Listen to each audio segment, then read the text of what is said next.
इथे आणखी नवीन खोदकाम कोणीतरी सुरू केलं होतं. त्यांच्या कानावर आल्याबरोबर ऑफिसमध्ये आपण त्यांना तिथल्या तहसीलदाराला सांगितलं, ते पण बंद केलं. कलेक्टर साहेबांबरोबर चर्चा झालेली आहे. याच्यामध्ये जे जे दोषी सापडतील केवळ दंडाची शिक्षा न करता आणखीन काय कडक शिक्षा त्यांना करता येईल या संदर्भात त्यांना कारवाई करायला सांगितलेलं आहे. कारण हे भयानक आहे.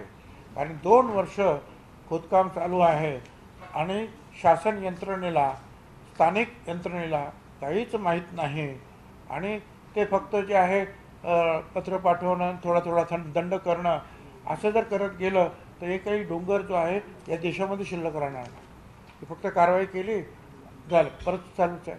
10,000 रुपये दंड, लाख रुपये फायदा, 10,000 रुपये दंड, लाख रुपये फायदा. असं नको आहे, असं होता कामा नये. कडक कारवाई करायला सांगितलं त्याप्रमाणे ते करणार आहे. त्याच्या नंतर जे आहे जिल्हा क्रीडा संकुल त्याची बैठक झाली. त्याच्यामध्ये बरेच दिवस ते अडकून पडलं होतं, कारण साधारणपणे 25 कोटी रुपये शासनाकडून मिळणार. त्याच्यामध्ये ठीक आहे, आणखी 2-4-5 कोटी इकडे तिकडे लागले तर आपण त्याची व्यवस्था करू शकू चांगलं करण्यासाठी. परंतु मध्यंतरी विषय पुढे आला होता की तुम्ही आम्हाला तिथे अंडरग्राऊंड पार्किंग करून द्या. आता अंडरग्राऊंड पार्किंग करायचे म्हटल्यानंतर 60-70 कोटी रुपये जास्त लागतात. कदाचित 75 कोटी रुपये, एकूण 100 कोटीचा ते प्रकल्प सगळा तो होतो. आता या वरकड पैसे जे आहेत वरचे, याची जबाबदारी घ्यायला स्मार्ट सिटी तयार नाही, महानगरपालिका तयार नाही, जिल्हा परिषद तयार नाही. त्यामुळे असं ठरवण्यात आलं का मूळ जो आपला जिल्हा क्रीडाचा जो प्लॅन आहे 25 कोटीच्या आसपास जो काही बसतो आहे तोच पूर्ण करण्यात यावा. त्याच्यानंतर मेडिकल कॉलेजच्या संदर्भातली बैठक झाली आणि मग त्यांना PMC वगैरे नेमणं, त्याच्यामध्ये त्यांच्यामध्ये मीटिंग पण झाली. हा जो सुरुवातीचा खर्च जो आहे भांडवली खर्च, त्याच्यामध्ये 60% सरकार खर्च करणार, 40%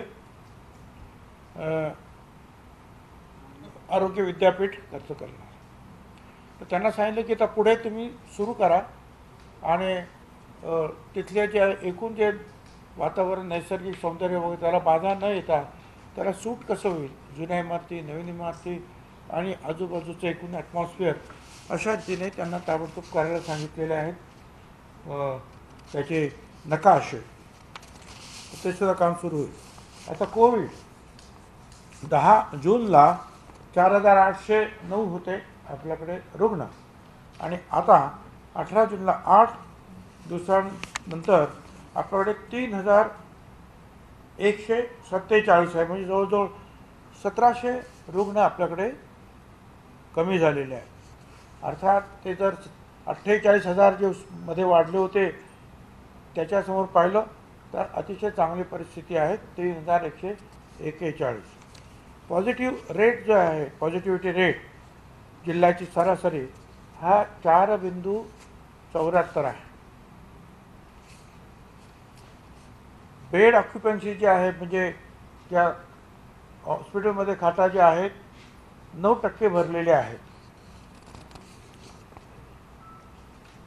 बरोबर त्या टास्क फोर्स करून त्यांना सांगण्यात आलेलं आहे जिल्ह्याला की मागच्या वेळेला जेवढं झालं होतं, म्हणजे ज्या वेळेला 47-48,000 पेशंट होते त्यावेळेला 134 मेट्रिक टन ऑक्सिजनची गरज आपल्याला लागली होती आणि धावपळ झाली होती. आता त्यांनी सांगितलं की त्याच्या दुप्पट तिप्पट ही लाट येईल असं समजून त्यांनी साधारणपणे 400 मेट्रिक टनचं नियोजन करायला सांगितलेलं आहे. त्याप्रमाणे जे मला कलेक्टर साहेबांनी सांगितलं, 62 जे आहे प्लांट्स, आपण जे PSAचे प्लांट्स टाकतो आहोत वेगवेगळ्या ठिकाणी, त्याच्यातून 155 मेट्रिक टन ऑक्सिजन मिळेल. 26 हे एलो म्हणजे लिक्विड ना, लिक्विड मेडिकल ऑक्सिजन जो आहे त्याचे प्लांट्स जे आहेत ते 26 प्लांटमधून 280 मेट्रिक टन आपल्याला मिळेल अशा रीतीनं जे आहे एकूण साधारणपणे 400 मेट्रिक टनचं उद्दिष्ट गाठण्याचा आपला प्रयत्न आहे. तिसऱ्या लाटेसाठी कोविड असेल, म्युकरमायकोसिस असेल, लहान मुलांच्या संदर्भातले प्रश्न असतील, तर यांची औषध खरेदी जी आहे, अर्थात ही तुमची एम्फोटेरिसिन बी वगैरे जे आहे ती वगळून बाकीची अनेक औषधं लागतात. रेमडेसिवीर जरी हवं असलं तर दुसरी औषधं लागतातच. तर ती सुद्धा औषध खरेदी पूर्ण करण्यात आलेली आहे, जादा खरेदी करून ठेवलेली आहे. आता नवीन जे आता काही सुरू झालेलं आहे, आता आपलं आहे लेवल 3, लेवल 2. आता सगळे चर्चा करत असतात, तुम्ही मला विचारत असता, तर त्याप्रमाणे आता आपण शहरामधली ही जी मॉल्स जी आहेत, हे मॉल्स आपण सोमवारपासून सुरू करायला परवानगी देत आहोत. फक्त मॉल्स, त्याच्यात नाट्यगृह, सिनेमागृह नाही. आणि हे मॉल्स 4 वाजेपर्यंत चालू राहते. आणि या सगळ्या कर्मचाऱ्यांची, मॉल्समध्ये काम करणाऱ्या कर्मचाऱ्यांची RT-PCR जो आहे टेस्टिंग वगैरे शक्य तितक्या लवकर करण्यात यावी आणि त्यांचं लसीकरणसुद्धा शक्यतो लवकर आटोपण्यात यावं. जे गिराईक तुमच्याकडे येतील मॉलमध्ये, त्यांचं तापमान, त्यांचं ऑक्सिजन, SpO2 हे जे आहे मोजण्याची जे आहेत आपल्याकडे जी साधनं असतात, त्या साधनांची ती माणसं ठेवा आणि आतमध्ये जाणाऱ्या प्रत्येकाचं तापमान जे आहे, शारीरिक तापमान, ताप आहे की नाही हे मोजणे किंवा ऑक्सिजन वगैरे बरोबर त्याला मिळतोय की नाही ते मोजणे, अशा 1-2 ज्या टेस्ट आहे साधारणपणे आपण करतो त्या करूनच त्यांनी मॉल्समध्ये प्रवेश करावा. आता सांगा.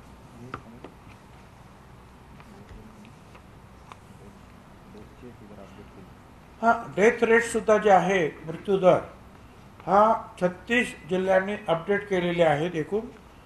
त्याच्यामध्ये 21 जिल्हे जे आहेत ते 2% जास्त त्यांचा डेथ रेट आहे, मृत्यूदर 21 जिल्ह्यांचा. नाशिकचा मृत्यूदर जो आहे अपडेट केल्यानंतर सुद्धा 1.74% आहे, 1.74% आहे. आणि आपला याच्यामधला क्रमांक जो आहे, कोणाचा 2.5% आहे, 2%, आपला क्रमांक जो आहे अगदी खाली आहे, जवळजवळ 27वा नंबर आपला या सर्व जिल्ह्यांमध्ये आहे. त्यामुळे डेथ रेटसुद्धा कम्पॅरेटिव्हली इतर जिल्ह्यांच्या तुलनेमध्ये आपला डेथ रेट जो आहे हा कमी आहे.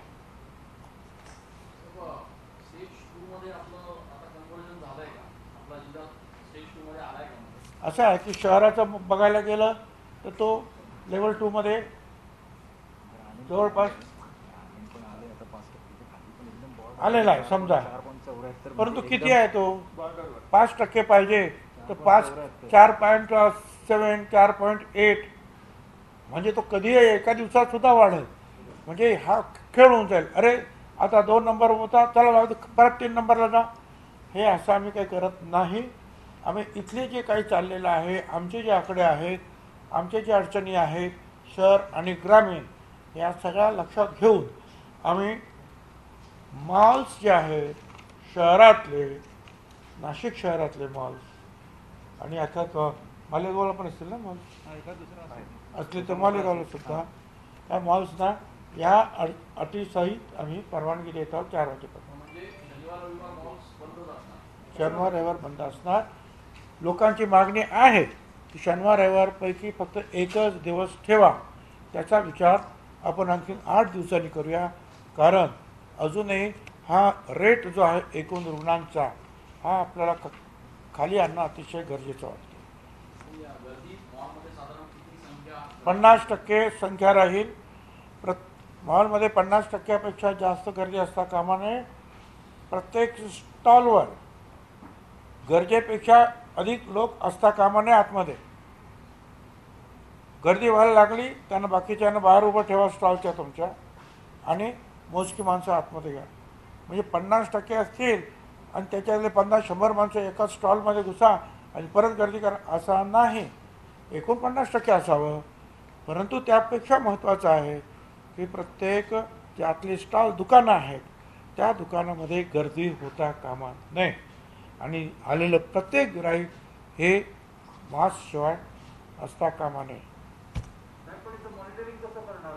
एवढे मोठे मॉल्स आहेत, यंत्रणा कसं लक्ष देणार की 50% तिथे लोक आहेत का? कारण व्यावसायिक लोक आहेत ते त्याचा फायदाच बघणार आहे. असं आहे, शेवटी आपणही काही जबाबदारी घ्यायची आहे. मॉल्सनं आपण सांगितलं की 50%, ठीक आहे, 50 55 झालं, 40 झालं, 100% होता कामा नये. काही जबाबदारी आपली आहे ना. प्रत्येक ठिकाणी प्रत्येकाच्या पाठीमागे पोलीस आणि कलेक्टर जाणं शक्य नाही. ही त्यांची जबाबदारी आहे, ती त्यांनी पार पाडावी, त्यांनी माणसं ठेवावीत. साधारणपणे लक्षात येतं आतमध्ये किती गर्दी आहे काय त्याप्रमाणे. थोडी म्हणजे गर्दी होऊ नये, करोना वाढू नये, हा मुख्य उद्देश आहे. पर्यटन स्थळ जे आहेत शहराच्या आणि जिल्ह्याच्या आसपास त्या ठिकाणी पण मोठ्या प्रमाणात गर्दी होती. शनिवार रविवार खास करून त्या अनुषंगाने आपण काही कसे आदेश बंद केले? 2-3 ठिकाणी आपण नाकाबंदी लावलेली आहे. जास्ती गर्दी आपण अलाव करतो. जास्ती गर्दी परवानगी देत नाही आणि SP म्हणतात काही ठिकाणी आपण नाकाबंदी वगैरे लावलेली आहे की जेणेकरून फार गर्दी होणार नाही या ठिकाणी. हां, अभ्यासिका सुरू करण्याची मागणी होते कारण पुढच्या महिन्यात अनेक स्पर्धा परीक्षा आहेत. तर मुलांचे हाल होते, तर अभ्यासिका सुरू करण्यासंदर्भात काही विचार आहे? जरूर विचार करू.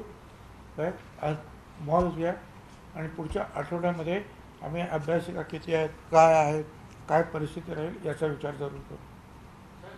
मृत्यूचा आकडा जो आहे तो जवळपास 800 वाढणार होता, तर 2000 एवढा वाढलेला आहे.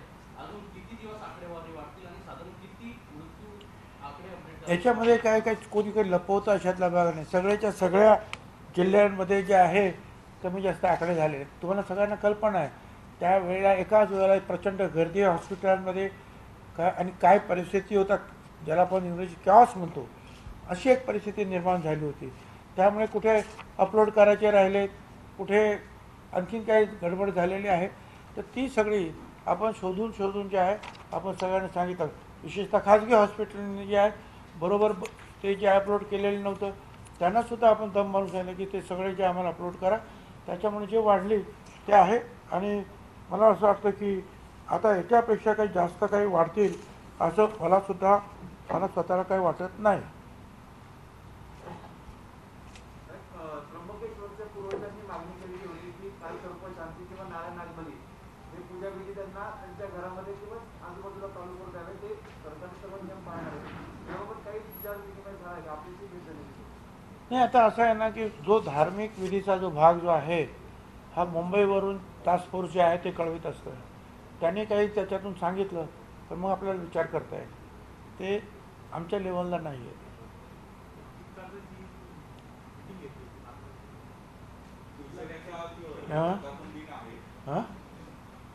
शिवसेनेचा वर्धापन दिन आहे आज पंतप्रधानावर. माझ्या मनपूर्वक त्यांना शुभेच्छा आहे शिवसेनेला आणि बस मला आनंद वाटतो. कारण पहिली 25 वर्ष मी तिथे असल्यामुळे आता सांगितलं आहे की त्यांनी संजय राऊत यांनी की प्रवाह बदललेला आहे, पण जुना प्रवाहापैकी जे आहे मी आहे आणि त्याबद्दल मला आनंद आहे आणि शुभेच्छा देतो. त्यांनासुद्धा मनपूर्वक अगदी मनापासून शुभेच्छा त्यांनासुद्धा की शिवसेनाही वाढावी, राहुल गांधीही राजकारणात वाढावे आणि मनापासून शुभेच्छा देतो.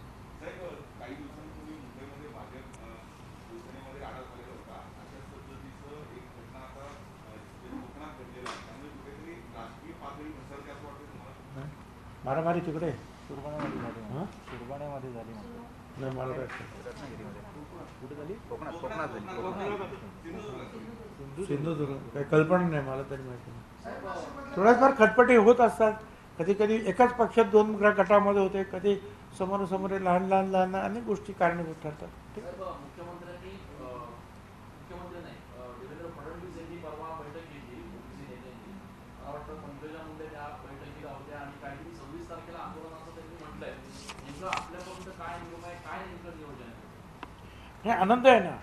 ओबीसी संदर्भामध्ये जे नेते आवाज उठवतील आणि एक प्रकारचा आक्रोश जो आहे, आता आम्ही पण सांगितलं की बा आक्रोश मोर्चा आमचा, कोणाबरोबर जास्ती ठपका आम्ही ठेवत नाही, आक्रोश मोर्चा की करा.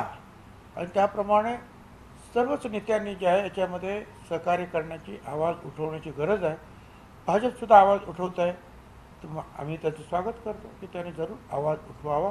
परंतु त्यांनी, मी स्वतः फडणवीसांना फोन करून सांगितलं की तुम्ही स्वतः ह्याच्या संदर्भामध्ये मोदी साहेबांची, प्रधानमंत्र्यांची भेट घ्या आणि याच्यातून काहीतरी मार्ग काढा. कारण महत्त्वाचा मुद्दा कशात आहे? महत्त्वाचा मुद्दा आहे इम्पेरिकल डाटा. आणि हा डाटा आज केवळ आणि केवळ फक्त भारत सरकारकडे आहे. त्याच्याशिवाय हा प्रश्न सुटत नाही. आणि तो डाटा मिळावा म्हणून मागच्या सरकारनं सुद्धा जे आहे प्रयत्न केले. माझ्याकडे सगळे कागदपत्र आहे आणि या कागदपत्राप्रमाणे माजी मुख्यमंत्री फडणवीस साहेबांनी 1 ऑगस्ट 2019ला पत्र लिहिलेलं आहे. राजीव कुमार व्हाईस चेअरमॅन नीती आयोग, की ते आम्हाला देण्यात यावं डाटा. मग असीम गुप्ता यांनी 1 ऑगस्ट 2019ला पत्र लिहिलेलं आहे. Vivek Joshi, registrar general and census commissioner, data देण्यात यावा. त्याच्यानंतर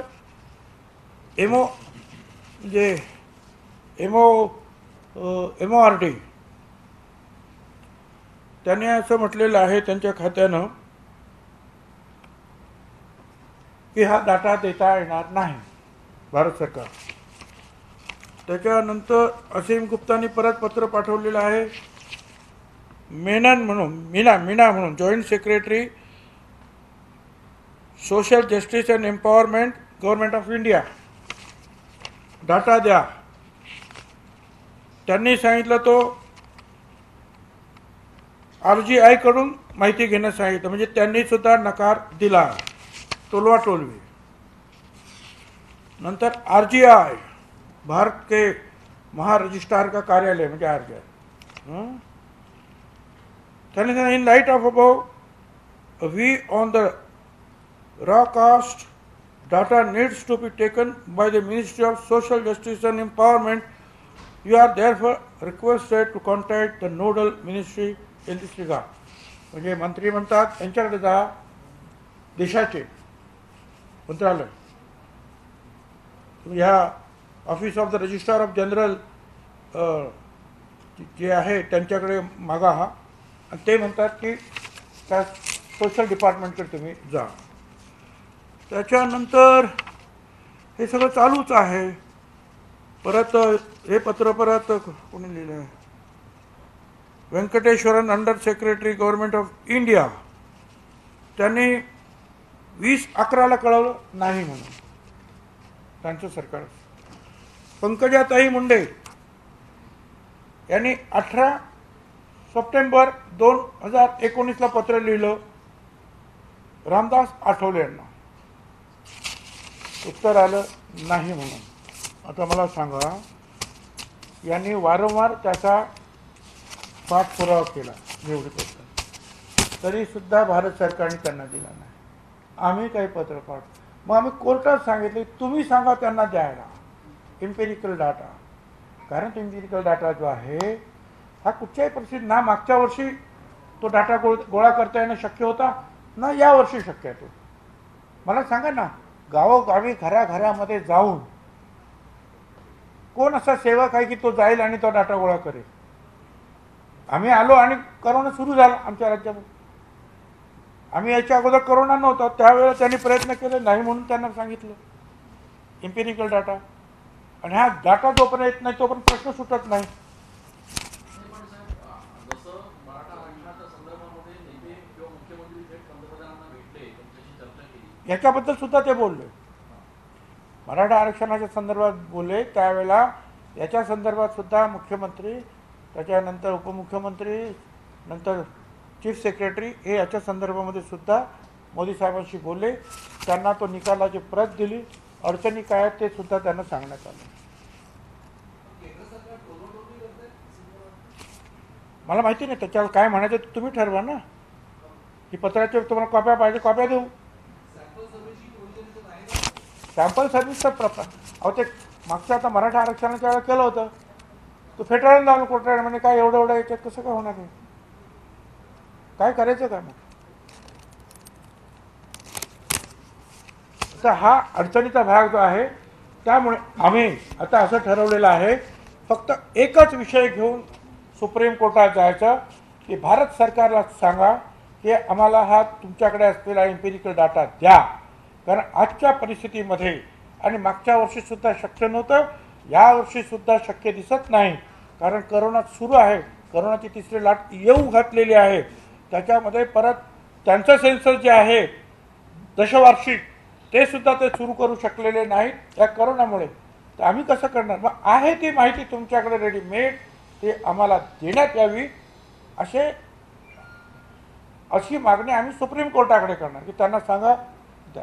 किंवा मग हे जे काय बाकीचे निर्णय लागले त्या संदर्भामध्ये फेरविचार करा की बा हे जोपर्यंत होत नाही एम्पिरिकल डाटा आम्ही गोळा करायला तयार आहे. परिस्थिती तशी होत नाही आहे. ती परिस्थिती निर्माण होईपर्यंत संपूर्ण तुमचे निर्णय जे आहेत कोर्टाचे पुढे ढकला किंवा केंद्राला सांगा की बा डाटा द्या. आणखी काय सांगा. राज्य सरकार जाणार, आम्ही पण जाणार. राज्य सरकार पण जाणार आणि आम्ही पण जाणार. म्हणजे राज्य सरकार जाणार आणि ओबीसी संघटना सुद्धा जाणार. नाही भाजप करते ते योग्य करता आहे. ते आवाज उठवत आहेत. तो आवाज निश्चितपणे दिल्लीमध्ये सुद्धा जाईल. आमचा जरी पोचला नाही तरी त्यांचा तर नक्की पोचेल. आणि त्यातून जे आहे त्याची तो एम्पिरिकल डाटा मिळायला आम्हाला मदत होईल आणि आम्ही त्यांची सुद्धा मदत घेणार, भाजपची सुद्धा मदत घेणार.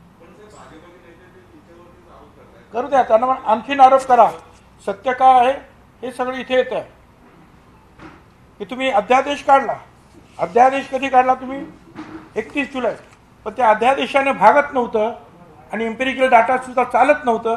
त्याच्यामुळे सातत्याने तुम्ही त्याच्यानंतरचा सगळा पत्रव्यवहार तुम्ही केला. अध्यादेश काढला होता त्या पत्रव्यवहार करायची गरज नव्हती.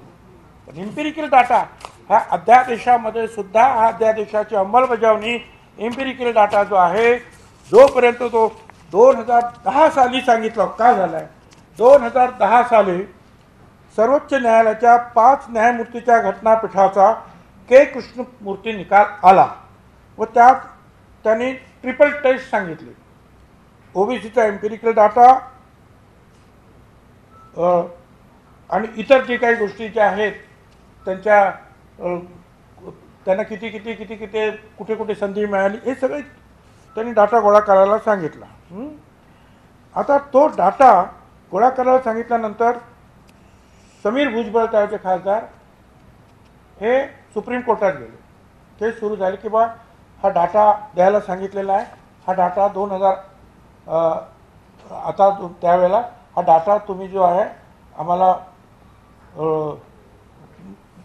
भारत सरकारला सांगा की हा डाटा गोळा करून द्या. आम्ही कसं करणार. दरम्यानच्या काळामध्ये त्यांनी प्रस्ताव पुढे नेला आणि मुंडे साहेबांपासून सगळ्यांनी सपोर्ट केला आणि तो data socio economic data census हे त्यांनी केलं. म्हणजे वेगळं सेन्सस. नेहमीचं दशवार्षिक ते वेगळं, हे ग्रामविकास खात्यातर्फे केलं हे वेगळं. आता हा डाटा गोळा झाल्यानंतर सुप्रीम कोर्टाची जी आमची केस होती ती अर्थातच मागे घ्यावी लागली किंवा ठीक आहे आता ते डाटा गोळा करतात. ती केस गेली. आता हा डाटा त्यांच्याकडे आहे. तो डाटा जे आहे ते अजून आम्हाला ते देत नाही आहे. हाच आमचा प्रश्न आहे.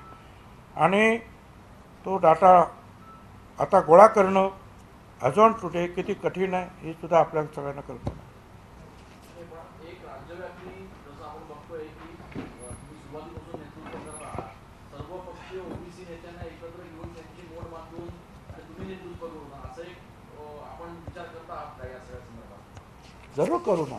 इथे सुद्धा ज्या वेळेला जनगणना झाली दिल्लीमध्ये तर सर्व पक्षीय 100पेक्षा जास्त खासदारांचा एक दबाव तयार झाला आणि त्यामुळे जे आहे ती जनगणना झाली. पण त्याचे जे आकडे जे आहेत जनगणना झाली बरोबर. जनगणना 2011 मध्ये जाहीर झाली. 2013 पर्यंत ते काम चाललं बरोबर.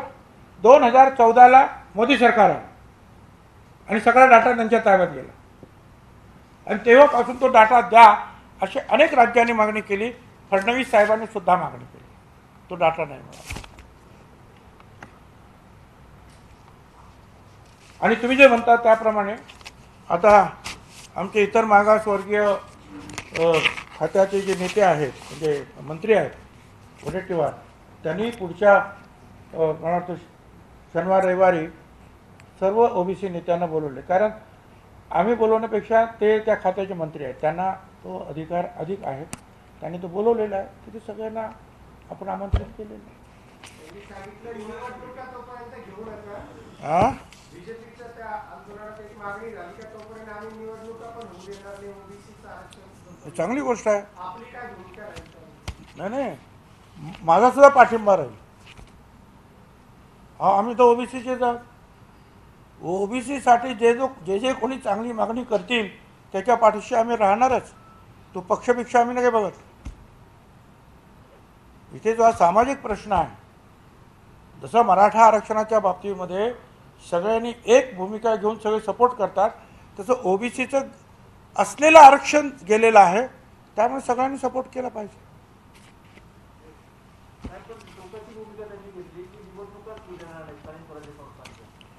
ठीक आहे ना, त्याचं उत्तर दिलं ना.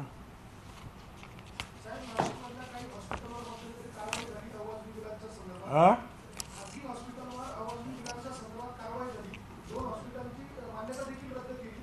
मात्र महापालिका आयुक्तांनी गुन्हे दाखल करण्याचे आदेश देऊन देखील त्या हॉस्पिटलवर अद्यापर्यंत गुन्हे दाखल झालेले नाही. नेमकं काय कारण आहे गुन्हे दाखल न होण्याचं? ते करतील काय, ते करायचं होतं काय. गुन्हे दाखल कर सांगा. झालेल्या असा मी माहिती देतो सर. आपण गुन्हे दाखल करा त्या आदेश दिले होते आणि दंडाची कारवाई केली. गुन्हे दाखल झाले असतील माहिती घेतो. आता विचारलं की लेटेस्ट माहिती झाले असेल म्हणतात. परंतु एक लक्षात घ्या, परत ह्याच हॉस्पिटलची सगळ्यांची आपल्याला गरज आहे.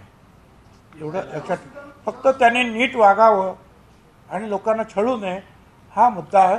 साहेब, ज्या हॉस्पिटलवर कारवाई झाली ते लोकांना मेडिक्लेमसाठी कागदपत्र देखील द्यायला तयार नाही. लोक रोज चक्रा मारताय, महापालिकेत चक्रा मारताय. त्यांना मेडिक्लेमला परत पैसे मिळवण्यासाठी डॉक्युमेंट द्या त्यांना ते मेडिक्लेम वगैरेसाठी सांगितलं त्यांना. मेडिक्लेमसाठी मिळून जातील आमचे आरोग्य अधिकारी. झालं, दिलं सांगितलं त्यांनी. करा ते. हां, चला, धन्यवाद. चला.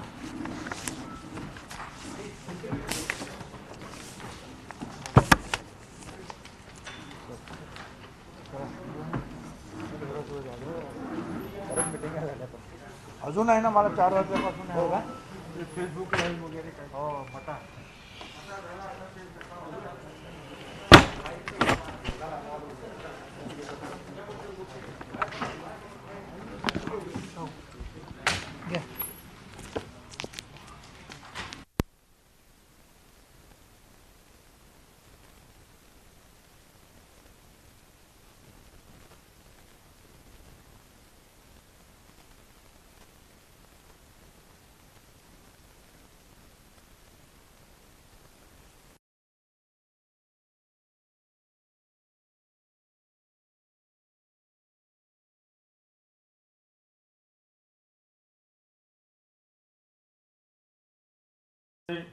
नाशिक जिल्हा, नाशिक शहर यांची जी या कोरोनाच्या संदर्भातली आपली बैठक असते, इतरही त्याच्याबरोबर बरेचसे प्रश्न असतात.